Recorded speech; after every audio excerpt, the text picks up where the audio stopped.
Well, a very good afternoon of March 2018.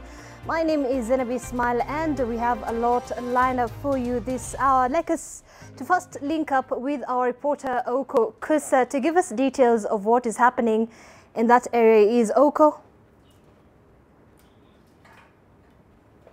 Yes, Zainab, what is happening here, this is Kilindini Trading Center where we are in Vihiga County, and what happened here is that last night some 5 night guards were murdered by people suspected to be gangsters. And as we speak, there a meeting that has brought together county commissioners of both Vihiga and Kakamega counties has just ended, and they have briefed residents here saying that they have commenced investigations into bringing the people who are involved in these heinous killings to book. They are saying that they'll be interviewing or talking to all the guards that were on duty last night guarding various shops here at the market, and that after that they will also ensure that those policemen that who have overstayed here at the nearby Kilingili police station be transferred. That is according to the demands of the residents here, who say that the insecurity issues here have escalated as a result of laxity or complacency from the police, and therefore they were demanding that those policemen who have sort of overstayed here should be transferred to enhance security. Again, they have also promised to residents here that they will be intensifying night patrols here in this particular market, and they are also saying that they will act on requests or demands from the residents that the center should be well lit. That is what has happened so far, but we know that the gangsters who struck here last night did this at around towards midnight or thereabouts. It's not very clear, those are speculations, and 4 of the night guards were killed on the spot, and a 5th one died while receiving treatment at Mbale hospital, which is not very far from here. Residents also suspect that these particular gangsters are the same ones who have been terrorizing them in the villages in the past 2 days, and therefore they want police to act and bring them into book. We spoke to a number of relatives who lost their loved ones who are guarding these shops that were attacked last night, and they are very, very emotional regarding to what this happened. They recounted to us how they were with their loved ones yesterday, and before they left for their duties into the night. Another thing, Zainab, is that most of these night guards who are killed are elderly men. Actually, the youngest is about 60 years old. We've seen a man who is 63, 68, 70, as old as 70. And they were brutally killed. Their hands were sort of tied, and according to what we could visibly see from the injuries on their bodies is that they might have been killed using blunt objects, and at the same time some of them were stabbed, because we could see blood oozing from their heads and other body parts. So some gruesome scenes here, Zainab. The residents are so shocked. Most of the shops here have not opened today. A lot of people have not even attended church. Remember, this is a community that a lot of people associate themselves with the religions that hold their services on Sundays, such as today. But that, as we have witnessed, has not happened today.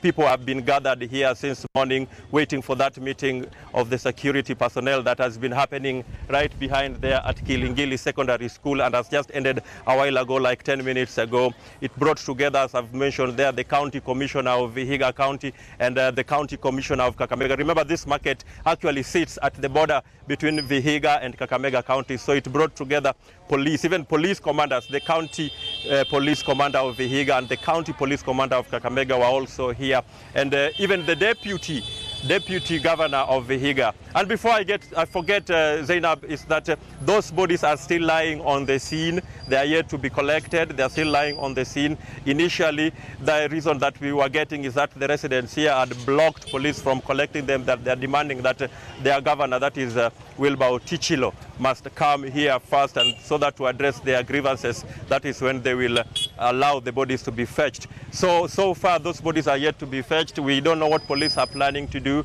but there's some sort of tension here as residents demand justice and also want the government to move in and get these criminals that were involved in the heinous murders that occurred here last night, Zainab. Indeed, Okukusa, quite an unfortunate incident there in Kilingili in Vihiga County. But as we move on, I'd like us to now link up with my colleague, Olive Burrows, who is in Kirinyaga County for the Mushere edition. Olive, you take over. I don't know, how much are you enjoying being in Kirinyaga at this point?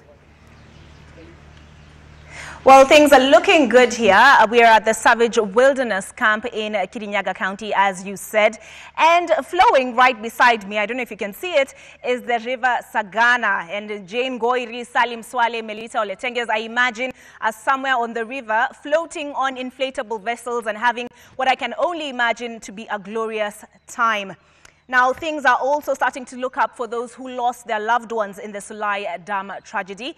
37 permanent houses worth more than 850,000 shillings each are being constructed for the victims of last year's Solai Dam tragedy under a restoration program spearheaded by the Africa Inland Church and the Kenya Red Cross. Kenya Red Cross Secretary General Abbas Gullet says they are keen to ensure that the survivors of the tragedy are assisted back to their normal lives. The team is also rehabilitating a borehole at Solai Nyakinyua Primary School, whose classrooms were swept away. The water has benefited more than 10,000 residents since last November already. And already contractors are putting final touches on some of the houses and furnishing them. The tragedy claimed 48 lives leaving behind a trail of destruction.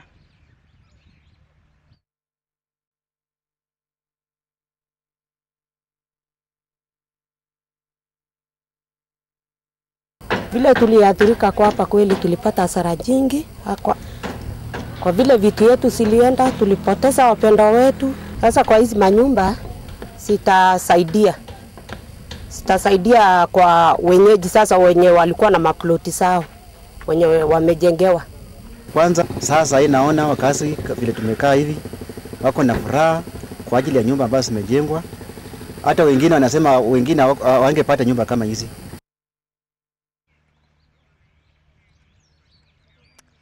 Now, tragically, 3 people, including a 4-month child, died in, sorry, a 4-year-old child, I apologize, died during an inferno in the Mukuru slums, South B, on Saturday night.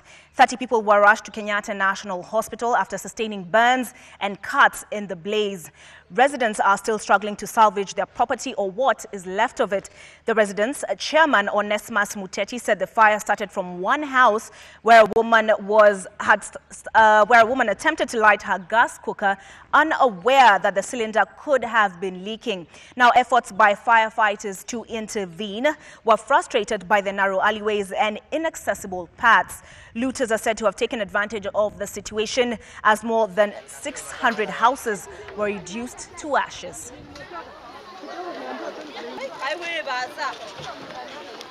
Kuna mama alikuwa amewaja ngazi kama ina leak. Alikitafuta kiberiti. Sasa zaya kuja kuhakisha ikaruka. Watu watatu ambao tumeconfirm ya kwamba wamefariki katika hiyo moto, ambao tuna advise administration wale ambao wanasimamia mambo ya kuweka hizi structures waweke njia, kwa sababu njia ndio ilikuwa na shida, hakukuwa na access kwa hiyo moto.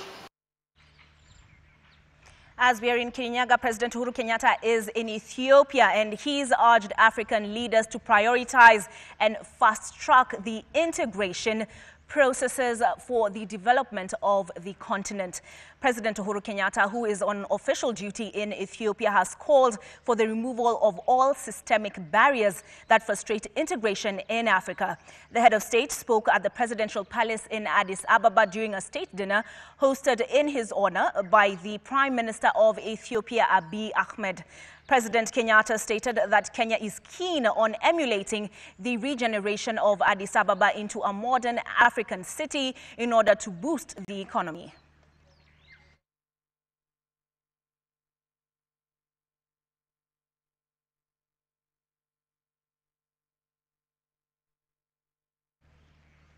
Aside from the water activities in Kirinyaga, what you have to look forward to at 7 and at 9 p.m. is an interview with the county governor, Anne Waiguru. Listen in. It is 3 times, 4 times harder for a woman. You have to balance the family, you have to balance your own, you're judged 3 times harsher. A man will get away with anything. I mean, literally anything. A woman will get away with nothing. You know, you make one small mistake. The reason why people keep talking about this altercation between when the woman walked into my meeting is because they're women. Men do that all the time. Nobody even bothers to cover it. Malindi Member of Parliament Aisha Jumwa has rubbished claims of a looming by-election after the ODM National Governing Council ratified that she be expelled from the party for disloyalty. The Malindi legislator instead assured residents at Mbuzi Wengi that she will finish her 5-year term as the Malindi MP. Niwaambie, nitasimama kuhesabiwa.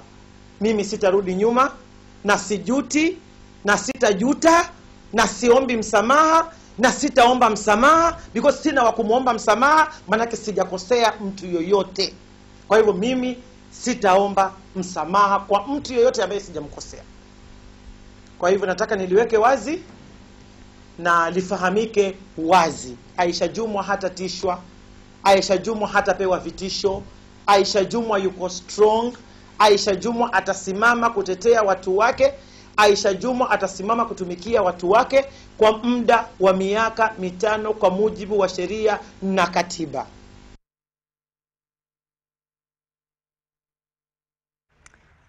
Well, as I said, I'm envious because Melita Ole Tenges is out on the river in this weather. It's perfect weather to be out on the river. And I hope that once we're done with the 1 p.m. bulletin, I'll be able to join him. It looks like it's such incredible fun. I can assure you it's quite the beautiful day here at the Savage Wilderness Camp.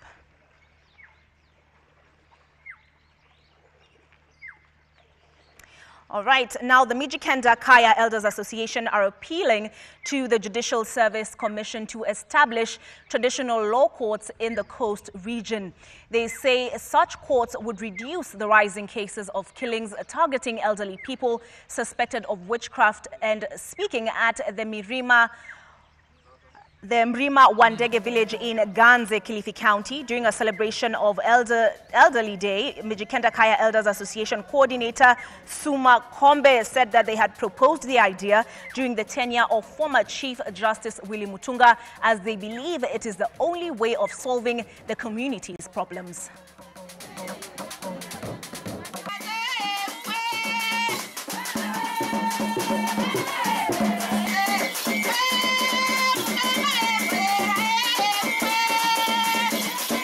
Wazee wetu wanamalizwa, hasa mimi mzee wa Karibe Stanikenga Mbeo nazungumza kwa huzuni na uchungu sana kwamba ulinzi wetu wa kaya wazee ni hafifu sana, kwa sababu hatujui tulikosa nini. Wakati tulipokuwa tunauleta karibu na serikali, Jaji Willy Mutunga aliweza kuja akaja akaliangazia hilo jambo. Akasema hii ndio njia peke yake ya kuweza kutatua shida za jamii. Kwa hivyo haya tulianza na Jaji Mutunga, nasi tunaamini pia Maraga tutaweza kufuatiliza hayo mambo kwa sababu. Now, as I'm sure you're aware, the border between West Pokot and Turkana has been hit by conflict, and the residents and leaders from the West Pokot County are calling on the government to help rehabilitate and revive development projects that have been affected along that particular border. They're also calling on the county government to prioritize education in a bid to help promote peace within those communities. The incomplete and desolate ruins here can tell a story. Here in Amalem village, Central Pokot, a bloody history taints the name. The village near Kainuk, which is over 100 kilometers inside Pokot land, was once a battlefield for cattle rustlers and where bandits used to hide in the 80s and 90s. More than 2 decades later, residents who had once migrated from the area have started returning due to relative peace. Hapa ilikuwa imeendelea sana. Pale mbeleni kulikuwa na shule hapa, kulikuwa na kanisa, kulikuwa na wamissionari, kulikuwa hata na hiyo irrigation nilikuwa nasema. na hiyo yote ilikuja kupotea kwa sababu ya ukosefu wa usalama katika area hii. Sasa polepole 55 years since independence, residents here claim they have not had the privilege for sitting for national exams in the whole area due to insecurity. Children do not attend school even after the government introduced free and compulsory education in the country. Amolem Primary School was once closed after bandits vandalized their premises. Though peace has resumed in the area and the schools reopened, pupils in the school learn under terrible conditions. Nisaidie sisi kwa sababu sisi napata tabu na watoto hakuna kuchota maji kwa sababu tabu. Frustrated residents in the area are now calling on the government to help resettle them and initiate development projects in the area. Anita Nkonge, NTV.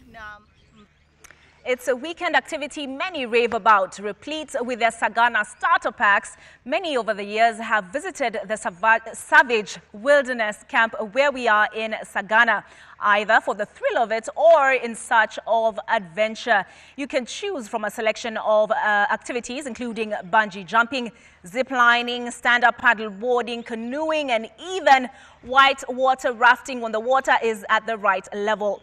NTV's myself took a leap on the wild side of life and I brought this report. It's the moment of truth. Now earlier at 1 p.m. I promised to take the jump. I can't back out. We'll see if Salim Swale will be behind me. So part of the process, the first process is I need to get weighed.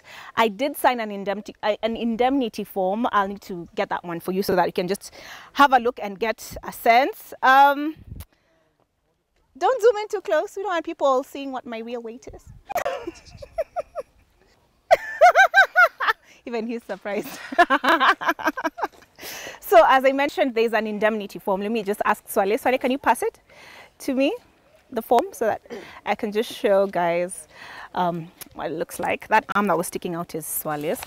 So basically, this just means that I confirm that I am not prone to heart attacks, that I'm not pregnant, and I've never had neck or back surgery. And yeah, I assume the risk for taking the jump. So now it's time to put on the harness. We'll see who between myself and Salim Swale is a woos. Okay. So I just climb all the way up. Yep. All right, guys. See you on the other side. You'll be down by the water, yeah? Waiting. If it takes me a minute, you may have to push me, but let's hope I go of my own volition. All right, this is not for anyone who's afraid of heights.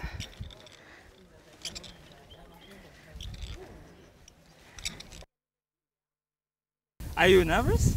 A little bit, yeah, I wouldn't lie. If she wasn't, I would be expecting drugs. Alcohol at least. You ready? Yeah. The camera team ready? You need to talk to them or they're naturally He should be ready, right? I'm ready. Olive is coming down. Say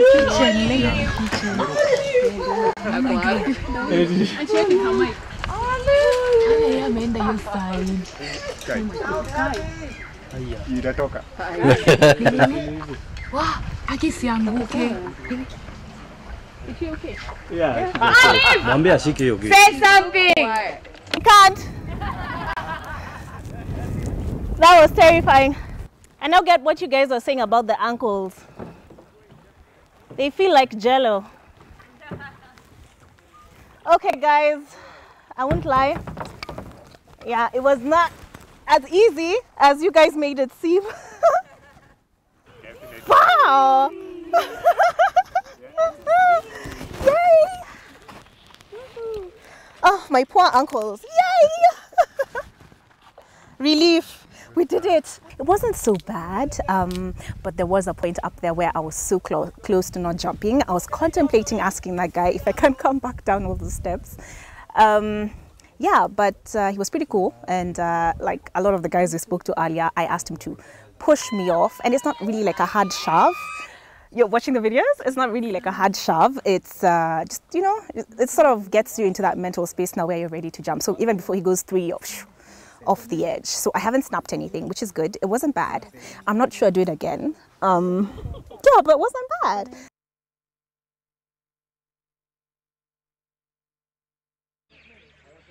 Away from Kirinyaga County and in Kiambu County, the residents of Kino in Kikuyu are raising alarm over claims of contaminated water from a heavily polluted river. The residents claim that their only source of water from the river Kadagoreti is being polluted by estate owners who they accuse of draining sewer into the river.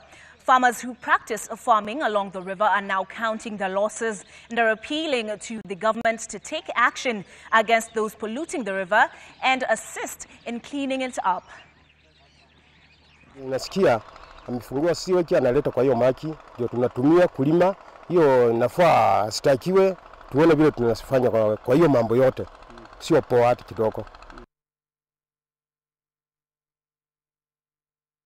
On the international front, Madagascar is experiencing a surge in measles cases. According to the WHO, from October of 2018 through to 12 February 2019, more than 66,000 cases and 922 deaths have been reported.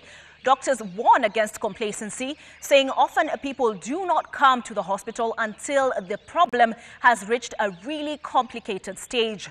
Just 10 countries were responsible for 3/4 of the global surge in measles cases last year, including one of the world's richest nations by the name of France. That is according to the UN Children's Agency. 98 countries reported more cases of measles in 2018 compared to 2017. And the world body warns that conflict, complacency, and the growing anti-vaccine movement threaten to undo decades of work to tame the disease. Measles is more contagious than tuberculosis or Ebola, yet it is eminently preventable with a vaccine that costs pennies.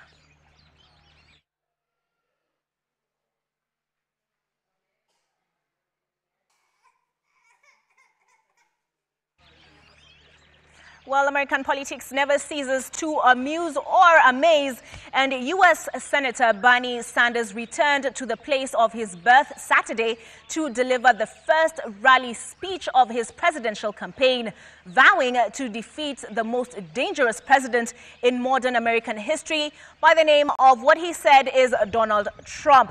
The Vermont Independent voiced confidence at the address in New York, and that was in the borough of Brooklyn, that he would first beat the crowded field of his rivals for the 2020 nomination, with much of his liberal populist agenda now considered mainstream Democratic policy. Sanders spelled out his ticket items for 2020, his second presidential campaign after losing the nomination to Hillary Clinton back in 2016. That is something I will never forget.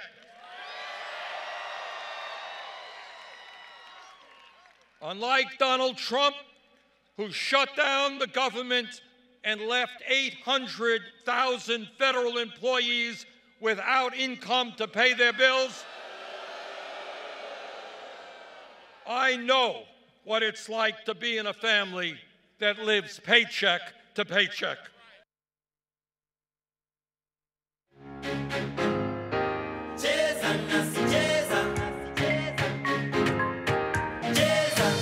When you need some company, you can chill with me. We can make sweet memories. If you ride with me, I will be betting on you. For a brief respite, I hand you over to Aida Waringa. She's in our Nairobi studios with the sports. Thanks a lot, Olive. Clearly with the nerves of still there, loving that bungee jump. But let's get into the world of sport. And Kenya Sevens will face Spain at 10:44 p.m. in the Challenge Trophy semi-finals after beating Japan in the quarters to advance in the Las Vegas Sevens leg. Vincent Onyala touched down twice, with Cyprian Kuto and Bush Mwale each scoring a try to give Shujaa a 28-15 win. Daniel Taabu converted Kenya's tries. Earlier on, coach Paul Murunga's Chargers had beaten Argentina 24-19 in their final Pool B match. Kuto, Jacob, Ojay and Tabu were on target for Kenya's tries. Now Kenya will be hoping for better points to rise above their 13th place, where they lie with 12 points. The Jazz picked up 7 points from Hamilton leg, 3 from Cape Town and a point apiece from the Dubai and Sydney legs respectively. Here we go. It is time to dance in the stands. It is time to move and groove in the middle. Oh yeah, shake it boys, shake it. All the best there to the